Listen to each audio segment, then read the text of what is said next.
Hello friends, golden India education hub YouTube channel में मैं अमित कुमार आपका स्वागत करता हूं। आज मैं लेकर के आया हूं आपके लिए पीडियाट्रिक नर्सिंग से रिलेटेड इंपॉर्टेंट क्वेश्चन।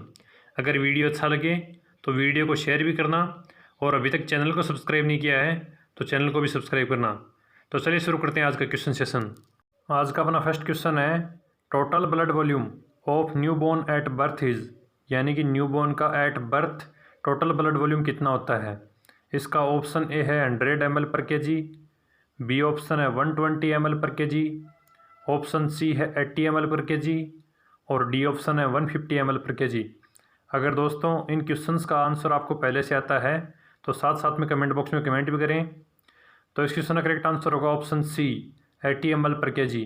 जो न्यू बॉर्न होता है उसका at birth total blood volume किसके अकॉर्डिंग होता है, 80 ml पर केजी के अकॉर्डिंग। यानी कि न्यू बॉर्न का ब्लड वॉल्यूम उसके वेट पर डिपेंड करता है, जितना ज़्यादा वेट होगा उतना ही उसका ब्लड वॉल्यूम होगा।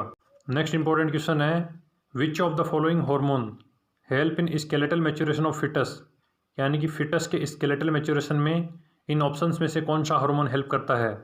इसका ऑप्शन ए है टेस्टोस्टेरोन, बी ऑप्शन है ऑक्सीटोसिन, ऑप्शन सी है थायरोक्सिन और डी ऑप्शन है प्रोलैक्टिन। तो इस क्वेश्चन का करेक्ट आंसर क्या होगा।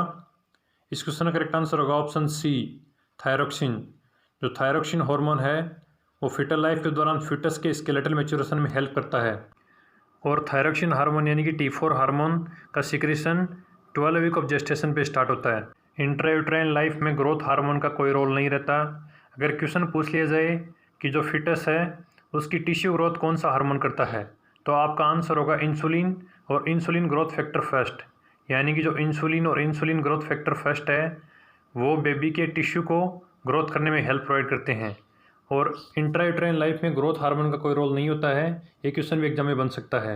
नेक्स्ट पॉइंट है, among of these which of the following is best indicator for health and nutritional status of children, यानी कि चिल्ड्रेन के हेल्थ और न्यूट्रिशनल स्टेटस को सबसे बेस्ट इंडिकेट कौन करता है इन ऑप्शंस में से।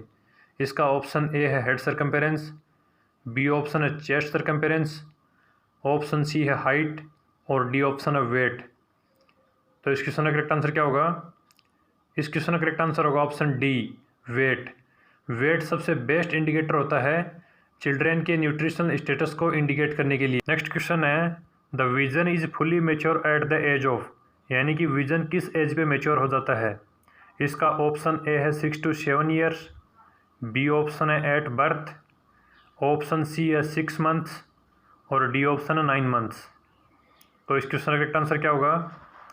इस क्वेश्चन का करेक्ट आंसर होगा ऑप्शन ए 6 to 7 ईयर्स, यानी कि जो विजन है वो फुली मेच्योर हो जाता है 6 to 7 ईयर्स पे। नेक्स्ट क्वेश्चन है, tears start to appear at which age, यानी कि टीयर अपीयर होना कब स्टार्ट होते हैं। इसका ऑप्शन ए है एट बर्थ, बी ऑप्शन है 1 वीक, ऑप्शन सी है 2 मंथ्स और डी ऑप्शन है 1 ईयर। तो इस क्वेश्चन का करेक्ट आंसर क्या होगा। इस क्वेश्चन का करेक्ट आंसर होगा option C 2 months. Tear 2 months पे अपीयर होना स्टार्ट होते हैं और 2 मंथ की एज पे ही बेबी सोशल स्माइल देता है। अगर 2 मंथ से छोटा बेबी है, अगर वो स्माइल दे रहा है तो उसको बोलेंगे spontaneous smile. Next important question है, the umbilical cord dries and separates aseptic necrosis in how many days, यानी कि अम्बिलिकल कॉर्ड ड्राई होने के बाद में असेप्टिक नेक्रोसिस की प्रोसेस के थ्रू सेपरेट कितने दिन में होता है। इसका ऑप्शन ए है 3 to 5 डेज, बी ऑप्शन है 6 to 8 डेज, ऑप्शन सी है 9 to 14 डेज और डी ऑप्शन है more than 12 days.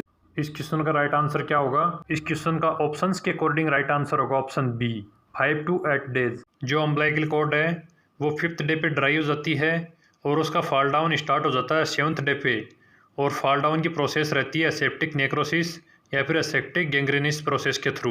Next question है, which drug use to inhibit milk secretion after delivery, यानी कि डिलीवरी के बाद में अगर मिल्क सिक्रीशन को इनहिबिट करना है तो इन ऑप्शंस में से कौन सी ड्रग काम मिलेंगी। इसका ऑप्शन ए है oestrogen and progesterone, B option है टेस्टोस्टेरोन, ऑप्शन सी है ब्रोमोक्रिप्टिन और डी ऑप्शन है ऑल ऑफ अबव। तो इस क्वेश्चन का करेक्ट आंसर क्या होगा। इस क्वेश्चन का करेक्ट आंसर होगा ऑप्शन सी ब्रोमोक्रिप्टिन। जो ब्रोमोक्रिप्टिन है वो एक इर्गिड डेरिवेटिव है और ये डोपामिन के सिक्रीशन को इंक्रीज़ करता है। अगर डोपामिन का सिक्रीशन इंक्रीज होगा तो प्रोलेक्टिन का सिक्रीशन इनहिबिट होगा, यानी कि डोपामिन प्रोलेक्टिन के सिक्रीशन को इनहिबिट करता है। अगर प्रोलेक्टिन का सिक्रीशन इनहिबिट हो जाएगा तो गैलेक्टोपोएसिस की प्रोसेस नहीं होगी। अगर गैलेक्टोपोएसिस की प्रोसेस नहीं होगी तो मिल्क का सिक्रीशन कम होगा।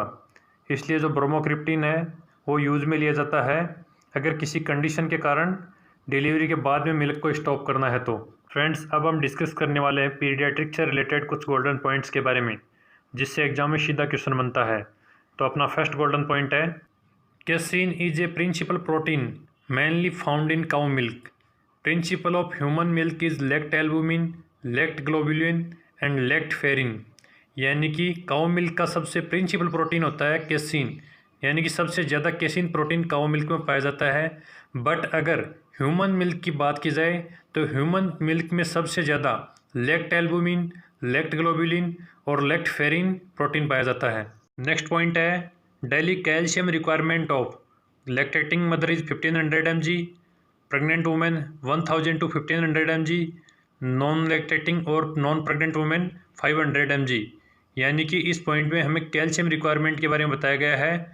तो कैल्शियम रिक्वायरमेंट लैक्टेटिंग मदर की रहती है 1500 mg, और प्रेग्नेंट वुमेन की बात की जाए तो प्रेग्नेंट वुमेन की रहती है 1000 टू 1500 mg, और नॉन लैक्टेटिंग या फिर नॉन प्रेग्नेंट वुमेन की रहती है 500 mg। नेक्स्ट पॉइंट है, normal blood glucose level is 40 to 60 mg per dl in 1 day old newborn and 50 to 90 mg per dl in older than 1 days।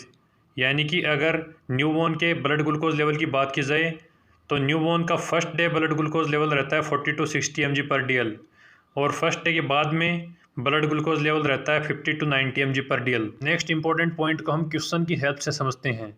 Question है, when playing with children a toddler play can be best described as. यानी कि इस question में सीधा सीधा पूछा गया है कि जो टोडलर एज ग्रुप के चिल्ड्रन होते हैं उनमें सबसे ज़्यादा कौन सा प्ले पाया जाता है, या फिर टोडलर एज ग्रुप के चिल्ड्रन कौन सा खेल खेलना पसंद करते हैं। इसका ऑप्शन ए है पैरेलल, बी ऑप्शन है कॉम्पिटिटिव, ऑप्शन सी है कोऑपरेटिव और डी ऑप्शन है शेयरिंग। तो इस क्वेश्चन का करेक्ट आंसर होगा option A parallel. Toddler age group के चिल्ड्रन होते हैं उनमें पैरेलल प्ले पाया जाता है। अगर according to age group types of play की बात की जाए तो उसको ट्रिक की सहायता से हम याद कर सकते हैं, और वो ट्रिक आपने सभी ने सुनी होगी, वो ट्रिक है स्पाइका। इस ट्रिक की सहायता से हम चिल्ड्रन की जितने भी एज ग्रुप हैं उसमें खेले जाने वाले टाइप्स ऑफ प्ले को हम याद कर सकते हैं। तो इन्फेंट में सोलिटरी या फिर ऑनलॉकर प्ले पाया जाता है, टोडलर में पैरेलल प्ले पाया जाता है, प्रीस्कूलर एज ग्रुप में इमेजनरी या फिर एसोसिएटिव प्ले पाया जाता है, और स्कूल गोइंग एज में कोऑपरेटिव प्ले पाया जाता है, और एडोलेसेंट एज में एथलीट्स प्ले पाया जाता है। ये सब टाइप्स आपको याद रखने हैं, काफ़ी एग्जाम की पॉइंट ऑफ व्यू में इंपॉर्टेंट है ये। नेक्स्ट पॉइंट को भी हम क्वेश्चन की सहायता से कवर करते हैं। क्वेश्चन है, oedema is a sign in which of the following nutritional disorder. यानी कि इन ऑप्शंस में से एडिमा कौन से न्यूट्रिशनल डिसऑर्डर में पाया जाता है। इसका ऑप्शन ए है मेरास्मस, बी ऑप्शन है अंडरवेट, ऑप्शन सी है न्यूट्रिशन ड्वार्फिज्म और डी ऑप्शन है क्वाशियोरकोर। इस क्वेश्चन का करेक्ट आंसर क्या होगा? इस क्वेश्चन का करेक्ट आंसर होगा ऑप्शन डी क्वाशियोरकोर। क्वाशियोरकोर की कंडीशन में एडिमा पाया जाता है, और ये इसलिए पाया जाता है क्योंकि क्वाशियोरकोर की कंडीशन में प्रोटीन की डेफिशिएंसी देखने को मिलती है। अगर बॉडी में प्रोटीन की डेफिशिएंसी होगी तो फ्लूइड का रिटेंशन ज़्यादा होगा, और अगर फ्लूइड रिटेंशन होगा तो एडिमा अक्कर होगा। इसलिए क्वाशियोरकोर को हम एडिमेटस मालन्यूट्रिशन के नाम से भी जानते हैं। नेक्स्ट बहुत ही ईजी और बहुत ही इंपॉर्टेंट क्वेश्चन है, the most significant sign of respiratory distress in preterm baby is. यानी कि रेस्पिरेटरी डिस्ट्रेस का सबसे मोस्ट सिग्निफिकेंट साइन कौन सा होता है। इसका ऑप्शन ए है ब्रेडिकार्डिया, बी ऑप्शन है नेजल फ्लेयरिंग, ऑप्शन सी है बैरल चेस्ट और डी ऑप्शन है grunting and chest in drawing. तो इस क्वेश्चन का करेक्ट आंसर क्या होगा? इस क्वेश्चन का करेक्ट आंसर होगा option B nasal flaring. Nasal flaring सबसे मोस्ट कॉमन या फिर सबसे सिग्निफिकेंट साइन होता है रेस्पिरेटरी डिस्ट्रेस का न्यूबॉर्न में, क्योंकि आरडीएस के केसेस में जो चिल्ड्रन होता है उसको ब्रीथिंग डिफ़िकल्टी फील होती है, और ऑक्सीजन की डिमांड को फुलफिल करने के लिए वह अपने नोस्ट्रिल्स को वाइड करता है, और इसको बोलते हैं नेजल फ्लेयरिंग। बट ये कंडीशन अदर ब्रीथिंग डिफ़िकल्टीज़ में देखने को मिल सकती है। नेजल फ्लेयरिंग ब्रीथिंग डिफ़िकल्टीज़ का भी मोस्ट कॉमन साइन होता है। आज का अपना लास्ट क्वेश्चन है, projectile vomiting is a character of which of the following condition. यानी कि प्रोजेक्टाइल वोमिटिंग इन ऑप्शंस में से कौन सी कंडीशन में देखने को मिलती है। ऑप्शन ए है हर्निया, बी ऑप्शन है अपेंडिसाइटिस, ऑप्शन सी है पाइलोरिक स्टेनोसिस और डी ऑप्शन है इम्परफोरेटेड एनस। इस क्वेश्चन का आंसर आपको कमेंट बॉक्स में देना है। तो दोस्तों ये था आज का अपना क्वेश्चन सेशन।